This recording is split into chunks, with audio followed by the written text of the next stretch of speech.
स्वागत है आपका हमारी इस वीडियो में। आज हम आपके साथ डिस्कस करने जा रहे हैं बीएड फर्स्ट सेमेस्टर के पहला पेपर, जिसका नाम है चाइल्डहुड एंड डेवलपमेंट ईयर्स।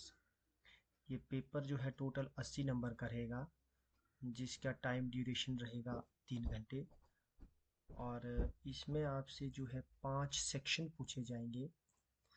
ये 5 सेक्शन में जो पहला सेक्शन रहता है, इसमें 8 प्रश्न रहेंगे और 8 प्रश्न जो है प्रत्येक प्रश्न 2-2 नंबर के रहेंगे। जो पहला सेक्शन है वो कंपलसरी रहेगा, यानी कि इसमें जो 8 प्रश्न है वो आठों के आठों आपको करना अनिवार्य है। तो जो 8 प्रश्न रहेंगे वो इस प्रकार से रहेंगे। ये मार्च 2024 का क्वेश्चन पेपर है, तो अभी आने वाले क्वेश्चन पेपर में भी पैटर्न सेम रहेगा, लेकिन प्रश्न जो है लगभग मिलते जुलते या थोड़े डिफरेंट हो सकते हैं। जो पहला प्रश्न है वो है शिक्षा मनोविज्ञान का अर्थ। दूसरा है शिक्षा में आनुवांशिकता और पर्यावरण का महत्व। तीसरा है संज्ञानात्मक क्षमताओं के आधार पर व्यक्तिगत मतभेदों की विशेषताएं। अगला है विशिष्ट सीखने की अक्षमताओं वाले विद्यार्थियों के साथ व्यवहार करने में शिक्षक की भूमिका। अगला है भावनात्मक विकास को प्रभावित करने वाले कारक। और अगला है किशोरावस्था की विशेषताएं।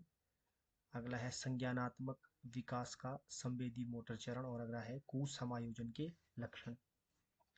सेक्शन ए में टोटल 8 प्रश्न रहेंगे, जो सभी अनिवार्य हैं। फिर अगला आता है सेक्शन बी। इसमें आपसे 2 प्रश्न पूछे जाएंगे। सेक्शन बी में 2 में से 1 करना रहेगा। तो ये सेक्शन बी है, इसमें 2 प्रश्न रहेंगे। पहला क्वेश्चन है शैक्षिक मनोविज्ञान की प्रवृत्ति और कार्य क्षेत्र पर चर्चा कीजिए। विद्यार्थी के व्यवहार को समझने में शैक्षिक मनोविज्ञान की भूमिका पर भी प्रकाश डालिए। ये क्वेश्चन है।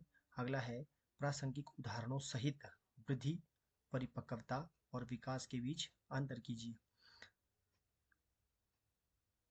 और इसका ही पाठ है एक शिक्षक के लिए वृद्धि और विकास के सिद्धांतों को समझने की प्रासंगिकता को विस्तार से बताइए। यानी जो क्वेश्चन नंबर 2 है ये 16 नंबर का है, और जो क्वेश्चन नंबर 2 जो 16 नंबर का है, 2 और 3, जो 3 है इसके 2 भाग हैं, दोनों का अनिवार्य है। मतलब सेक्शन बी में से आपने 2 प्रश्न करने हैं। फिर आएगा सेक्शन सी, इसमें से भी 2 प्रश्न करने हैं। तो जो सेक्शन सी का पहला प्रश्न है एक स्कूल शिक्षक के लिए व्यक्तिगत भिन्नताओं की अवधारणा को समझने के महत्व पर चर्चा कीजिए और कक्षा में विविध शिक्षार्थियों को संभालने के लिए उपचारात्मक प्रावधानों पर सुझाव दीजिए। और सेक्शन सी का ही अगला प्रश्न है धीमी गति से सीखने वाले और प्रतिभाशाली विद्यार्थियों के व्यक्तिगत अंतर की विशेषताओं का वर्णन कीजिए। इन व्यक्तिगत भिन्नताओं की पहचान करने में शिक्षक की भूमिका पर प्रकाश डालिए। अगला है सेक्शन डी। सेक्शन डी से भी 2 प्रश्न हैं, इसमें से एक करना अनिवार्य रहेगा।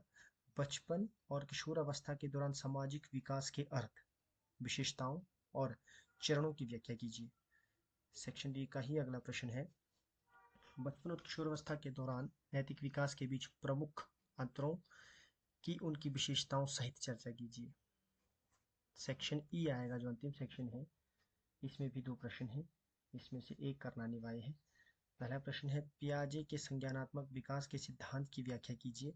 ब्रूनर का सिद्धांत पियाजे के सिद्धांत से किस प्रकार भिन्न है। या अगला प्रश्न है ऑलपोर्ट के व्यक्तित्व विकास के सिद्धांत की व्याख्या कीजिए। व्यक्तित्व को प्रभावित करने वाले कारकों पर भी प्रकाश डालिए। तो टोटल 5 सेक्शन है। 5 सेक्शन में जो पहला सेक्शन है उसमें 8 प्रश्न है, वो कंपलसरी है। उसके बाद सेक्शन 2, 3, 4 और 5, 4 सेक्शन है, सब में 2-2 प्रश्न दिए गए हैं। उन दोनों में से एक एक करना है। तो आई होप आपको समझ आया होगा, ताकि आप आगामी अपने जो आने वाले एग्ज़ाम है उसकी तैयारी इसके आधार पर कर पाएँ। तो मिलते हैं नेक्स्ट वीडियो में, तब तक के लिए जय हिंद।